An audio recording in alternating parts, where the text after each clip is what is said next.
Welcome back to the channel, everybody. How's it going? My beard is coming in slightly, it's growing. It's better than it was last week. So again, I apologize that I had to put a video out where I was beardless because that was shocking, I'm sure, to many of you. Anyways, today we're going to be discussing the finale of Obi-Wan Kenobi. We'll be talking about my 5 things that I loved about the show, and then 5 things I disliked about the show. And then at the end, I'm going to give my overall review, so stick around for that. And yeah, let's jump into it. The first thing I absolutely loved in this series was the relationship between Obi-Wan and Leia. I thought that it was so well done, and that final scene between Obi-Wan and Leia where he's talking about her gifts that she received from her mother and from her father. It's just so impactful, especially with the use of Leia's theme. It just adds so much more weight to Leia as a character, and especially creating this special relationship between those two legendary characters is really awesome. The second thing that I absolutely loved was the showdown between Obi-Wan and Darth Vader. As cool as it looked, the action was very fantastic.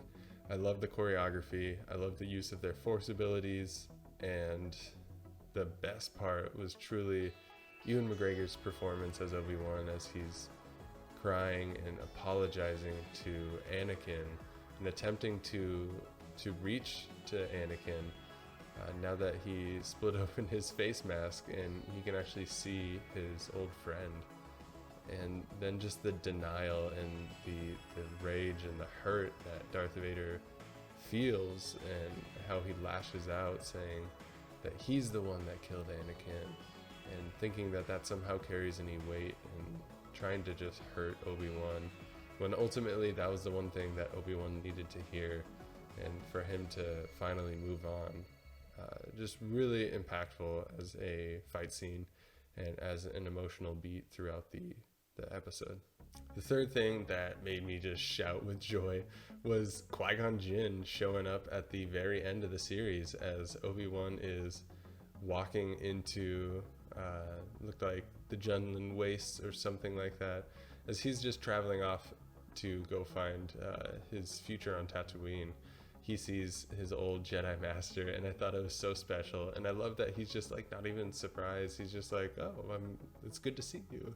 Like, I didn't think you were gonna show up." Like that. It was just well done, and I love how snarky Qui Gon Jinn is to Obi-Wan, and you really just like feel that dynamic, that relationship that never really left between those two, and they're just friends, and he's just ready to take his next steps into the Force, and I thought it was a good conclusion.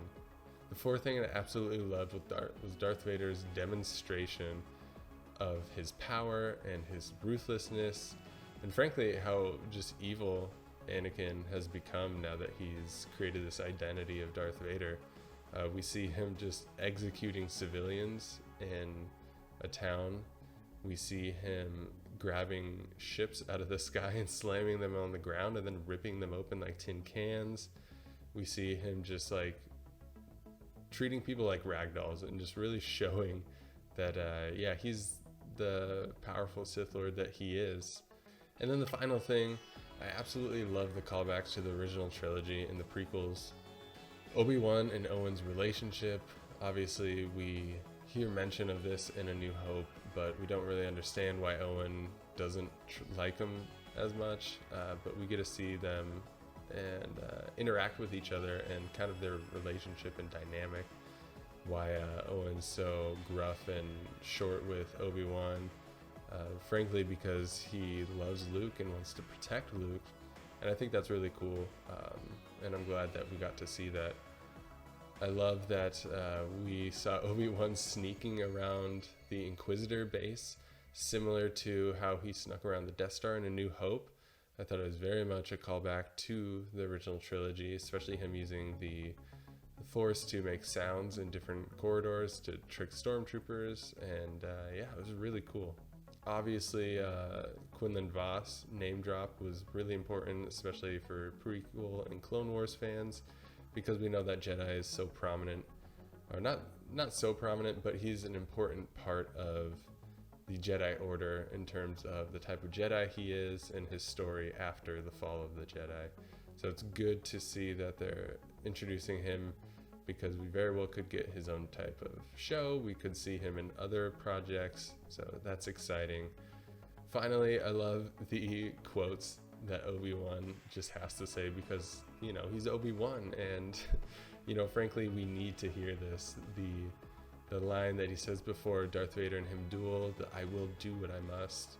And finally, when he meets Luke, the hello there that we've been waiting for this entire series. I'm just so glad that we got to hear them, and just love any sort of nod to Obi-Wan in the prequels. Just great. Now on to 5 things that I disliked. I'm not going to try and dwell on them too much, but I just want to bring up my own criticisms, because this is my channel and that's what I'm doing here. Obviously, you guys don't have to agree with these. These are just some things that I thought were a little lackluster, and maybe just something that I didn't like. Maybe you did, but frankly, I didn't. The first thing being the lack of Star Wars music. Yes, I get it. It was intentional to show the development of Obi-Wan, and I understand that it is impactful in the final episode. However, it could have been placed in each episode subtly. I know in Star Wars Rebels they did that very well with subtle nods to the Force theme and other themes. It is possible to still use Star Wars music without it taking away from the finale of powerful use of that Star Wars music in the duel, and with Leia and Obi-Wan kind of riding off into the sunset with Qui Gon. Like, overall I understand why they didn't. I just don't agree with the choice to do that. I think that it takes away from a lot of moments throughout the series that could have been more impactful with the use of this music, because music is so important to the Star Wars universe. The second thing I didn't like was the lack of focus on Darth Vader. I don't understand this idea that you can't use Darth Vader too much because he overpowers the scenes. Like, I understand he's a very much a scene-grabby character in terms of his stature and his fear and this power that he kind of wields and demonstrates and lashes out at people. I understand that, but they could have used him in a way to further drive home his rage towards Obi-Wan. Also, the fact that a wall of fire prevented him from getting to Obi-Wan bothers me. And I know that I think someone said that he didn't want to fight Obi-Wan in a weakened state. However, it just doesn't line up with the logic that he's been searching for Obi-Wan for 10 years, and just to let him get away like that was a little... It just didn't make sense logically. So I just want more Darth Vader. So maybe I just need a Darth Vader series, truthfully. Number 3, flashbacks. Why couldn't we have gotten more flashbacks?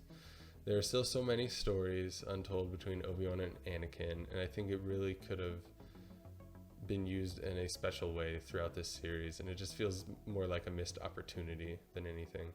Number 4 was Reva's character. Overall, I feel like her development was poorly executed, which sucks, because she was an interesting character, and this idea that she was nearly consumed by her rage and vengeance, that she almost became Darth Vader in terms of killing children, is a cool idea. I wish that they could have developed her more or introduced her in some other content.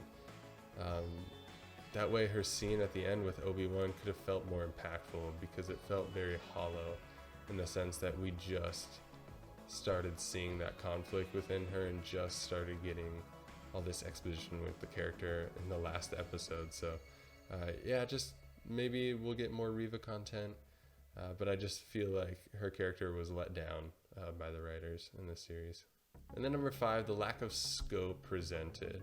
What I mean is this show should be more cinematic than it was. The use of the volume is warranted in certain scenes, but this series doesn't show the beauty of Star Wars, its different planets, environments, and diversity.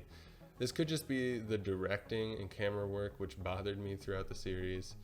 It just didn't feel like Star Wars cinematics, especially the shaky camera. I just can't get over that. It really took me out of some moments that could have maybe drawn me in a little bit more. And I know that some other people have similar complaints, but that was all the 5 things that I disliked. And now we'll get into my overall review. The series does a good job at presenting a broken Jedi Master so wrought with guilt over the loss of his apprentice and friend, who he later learns survives. Being confronted by his former friend and having to face the realities of what has become of him nearly breaks Obi-Wan.